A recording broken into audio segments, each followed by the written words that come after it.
Bienvenue au Starter du jour pour bien démarrer sa journée. Aujourd'hui, tu es assez, même si personne ne le croit. Lorsque David a désiré répondre à l'appel de Dieu et aller combattre contre Goliath, on doit réaliser et comprendre que David n'a pas grand-chose. Il a juste des petits cailloux et il a une fronde. Et beaucoup d'entre nous, on aurait dit, on n'a pas le budget.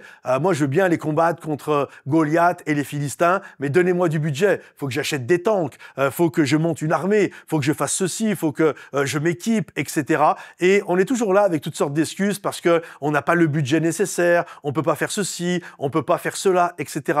David n'avait pas grand-chose et pourtant, il a fait confiance à Dieu avec le peu qu'il avait mis dans les mains de Dieu. Il savait que ça pouvait devenir extraordinaire. La Bible nous dit que les armes, même les armes qu'on a qui peuvent sembler faibles, sont puissantes par la vertu de Dieu. Le bâton de Moïse a suffi pour ouvrir la mer Rouge. La veuve de Sarepta a pu être nourrie à travers un petit pot de farine et un flacon d'huile. Est-ce que vous comprenez? Même si pour les hommes, on n'a pas assez, c'est ridicule, c'est dérisoire. Ça, dans les mains de Dieu, ça devient extraordinaire. Et regardez, David, personne ne croyait en lui. Son papa ne croyait pas en lui. Quand le prophète Samuel est venu, il a demandé de voir les fils d'Isaïe, le papa de David, et il va amener ses fils, mais il oublie David, parce que David, certainement que pour son papa, il n'a pas la stature, il n'a pas l'envergure de recevoir l'onction. On voit son frère Eliab, qui l'a traité de petit prétentieux.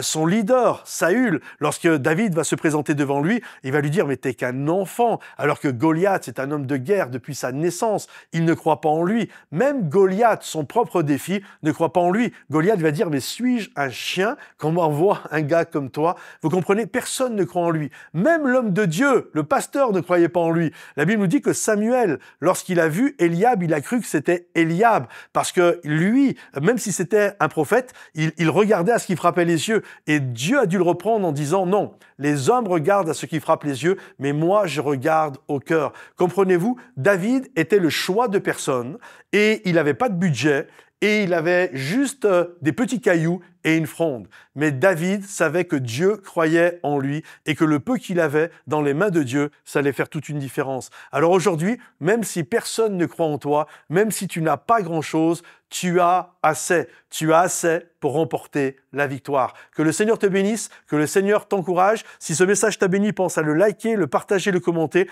Et si vous êtes béni, à travers les starters et que vous désirez à votre tour nous bénir, sous le lecteur, il y a un lien. Vous avez juste à cliquer dessus et vous avez la possibilité de nous faire un don mensuel ou ponctuel. En tout cas, merci pour votre générosité.